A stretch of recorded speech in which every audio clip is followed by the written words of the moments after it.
इथे बघा, ही हिरवीगार शेती, छान अशी हिरवीगार झाडं आणि शांत वारा. आणि मला एक गोष्ट इथे जाणवती की निसर्ग कधीच घाई करत नाही. पण सगळं परफेक्ट होतं. पण आपण परफेक्ट असतो का? आपण सतत धावतो, सगळ्यांसाठी जगतो, पण एक गोष्ट विसरतो.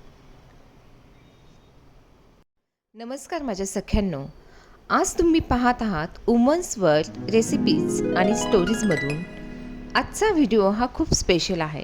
मी तुम्हाला किचनमधून नाही तर तुम्हाला आज निसर्गातून तुमच्याशी बोलणार आहे. निसर्ग कधीच घाई करत नाही. तो सगळं काही परफेक्ट करत असतो. पण आपण गृहिणी मात्र सतत धावतो, घरच्यांसाठी करतो, सगळ्यांसाठी जगतो. पण एक गोष्ट विसरतो, ती म्हणजे आपण स्वतः किती खुश आहोत. घरात सगळं काही नीट चालतं, घरातली प्रत्येक व्यक्ती आपल्याला खुश दिसते. पण एक व्यक्ती मात्र खूप शांत आणि दुःखी असते. आणि ती म्हणजे कोण? तर ती म्हणजे गृहिणी. गृहिणीला म्हणजे त्या स्त्रीला कधीकधी तिलाच कळत नाही की ती का दुःखी आहे. आज मी तुम्हाला सांगणार आहे 10 सवयी ज्या न कळत तुम्हाला दुःखी करतात. आणि त्यावर सिंपल प्रॅक्टिकल सोल्युशन या सगळ्या गोष्टींमधून मी तुम्हाला आज सांगणार आहे. मला आज इथे निसर्गाने काही गोष्टी शिकवल्या आहेत. इथे या हिरव्या ज्वारीच्या शेतात उभी आहे. बघा ना, ही छोटी रोपं किती शांतपणे डोलत आहेत. कोणाशीही तुलना नाही, कोणाशीही स्पर्धा नाही, तरीही किती समाधानात आहेत. आणि आपण फक्त एकच विचार करतो, मी फक्त हाऊसवाईफ आहे, मी काही अर्निंग करत नाही, असं म्हणत स्वतःलाच कमी समजतो. पण खरं सांगायचं तर या रोपासारखंच आपणही आपल्या घराला जीवन देतो. आणि आपल्यामुळेच घर हिरवं, जिवंत आणि आनंदी राहतं. म्हणून कंपॅरिझन नाही तर ॲप्रिसिएशन हवं. कारण प्रत्येक स्त्री ही स्वतःमध्ये पूर्ण असते.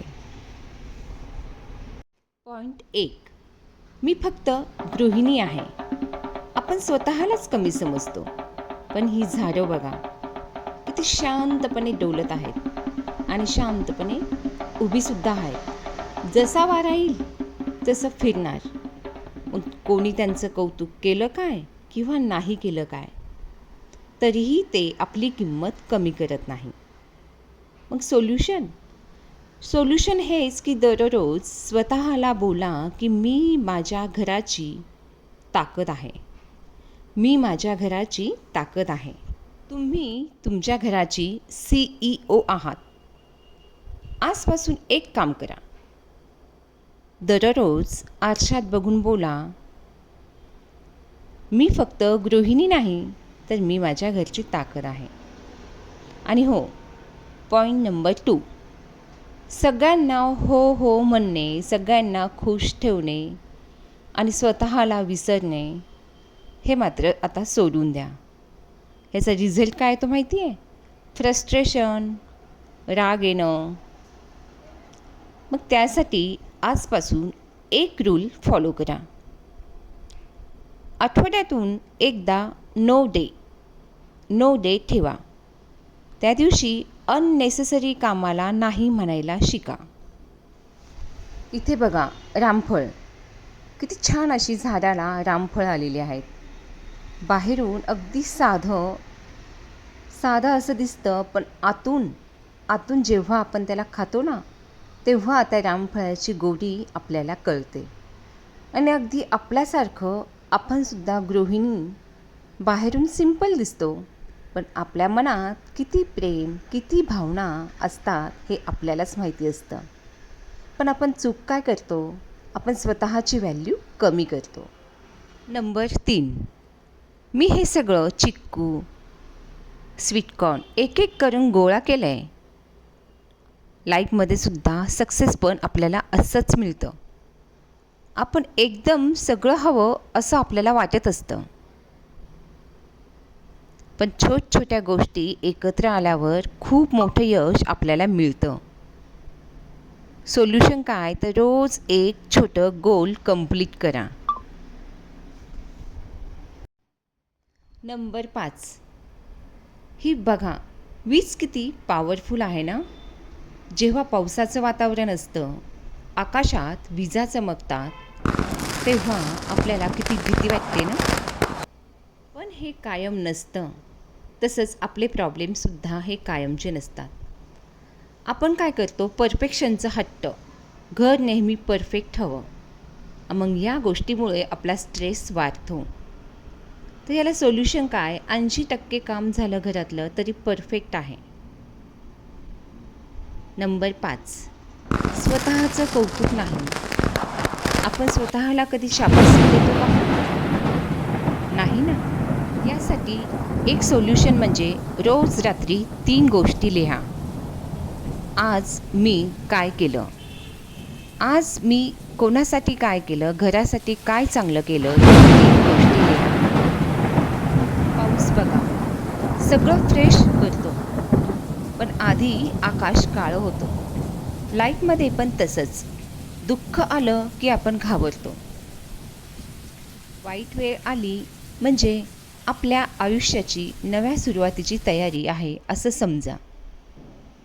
तुमचंसुद्धा टाईम येईल या विचाराने थांबा.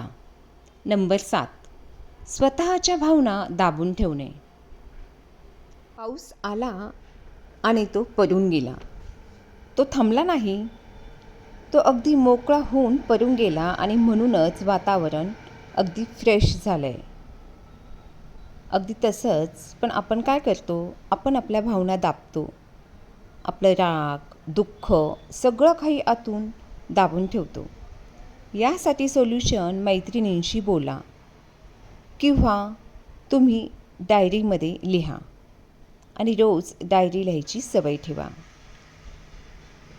नंबर 8, भूतकाळात अडकून राहणे. हो ना, मी ही चूकच केली.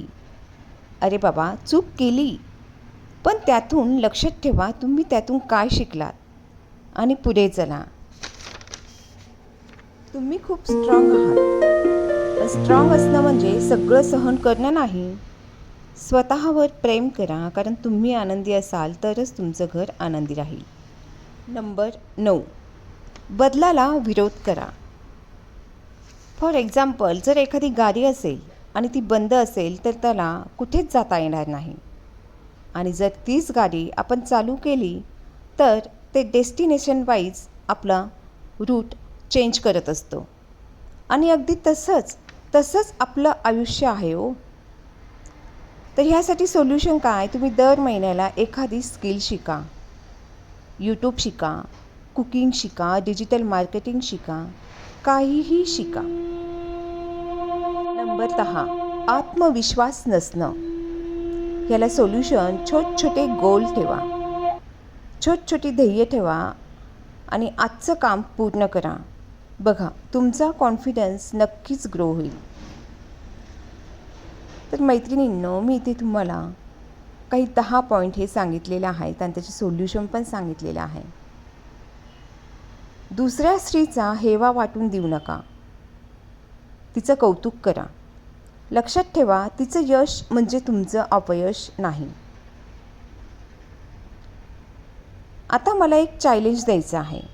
पुढचे 7 दिवस स्वतःसाठी 30 मिनिटे नाही म्हणायला शिका. स्वतःसाठी 30 मिनिटे द्या. योगा करा, प्राणायाम करा, वॉकिंग करा, नाही म्हणायला शिका आणि स्वतःचं कौतुक करा. मैत्रिणींनो, कमेंटमध्ये लिहा, माझ्यात बदल दिसतोय. तुम्ही सगळ्याजणी खूप स्ट्रॉंग आहात. तुम्ही हे सगळं काही नक्कीच करणार. शेतात जेव्हा पाऊस येतो तेव्हा आपण एखाद्या झाडाचा आश्रय बघतो आणि त्या झाडाखाली जाऊन थांबतो, त्याचा आधार घेतो. तसंच आपण आपल्या कुटुंबासाठी एक मोठा वृक्ष आहे. आपण स्वतः मजबूत असेल तरच आपण आपल्या फॅमिली मेंबर्सला म्हणजे आपल्या मुलांना, नवऱ्याला आपण स्वतः आधार देऊ शकतो.